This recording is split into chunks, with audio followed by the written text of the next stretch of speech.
So why are certain leaders trying to link climate change and terrorism? Let's find out. From this beautiful early week party panel, it's Katherine Timpf from The Greg Gutfeld Show. She's a correspondent and a National Review reporter and Star Wars hater. But don't hate her for that. Camille Foster, he's a partner at Free Think Media. And look at how blossomy he is. He's just grown into quite a man. Guy Benson is here from townhall.com, the political editor, also a Fox News contributor. Welcome, everyone. Welcome, Camille. Howdy. It's Camille's first time. We should smother him with... Be gentle. Be gentle. We should be gentle with him, like a tiny puppy. Yes, like a baby. And a mohair sweater. Okay, so, Guy, I will start with you. Were you surprised how quickly President Hollande bought into this propaganda about climate change and terrorism? No, because this is the line on the left right now. And here in America, you'll see lefties like Bernie Sanders and his apologists pointing to various studies, including one from the Pentagon, that purport to link terrorism and climate change and global warming. And the way that the story goes is when there are fewer resources and more droughts and those types of disasters, it makes it harder. It puts new pressures on governments to provide for basic human needs of populations, and therefore people get angry and embittered and turn to extremism, hence the link.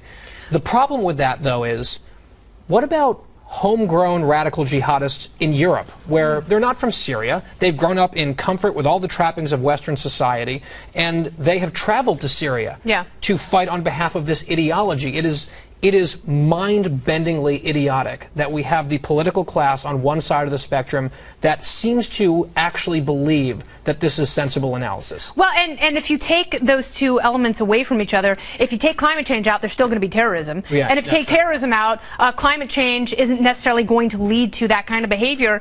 Isn't it what propaganda got us here in the first place, Camille? I'd say that's right. I mean, there's certainly not a correlation between these two things. Any connection there is ephemeral at best.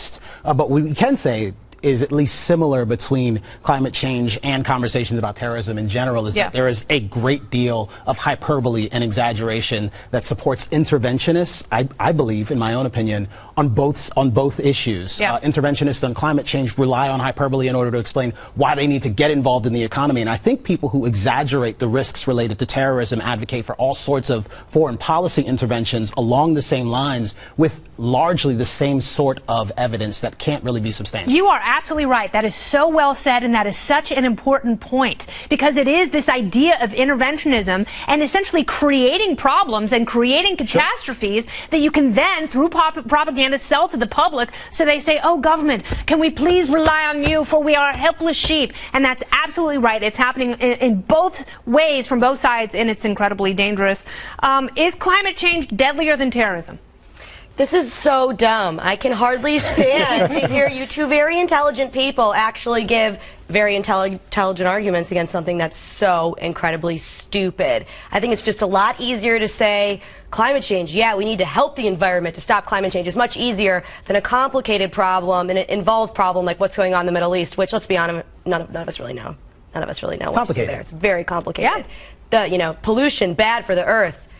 Stop pollution, much easier. Yeah, no, that is easier, and sounds easier to talk about at least. But if somehow you can repackage the whole thing and sell the 2-for-1 deal, like when you go to the movies and they give you the large soda with the giant popcorn, and you know what? They both bloat the state, and that is untenable and against liberty.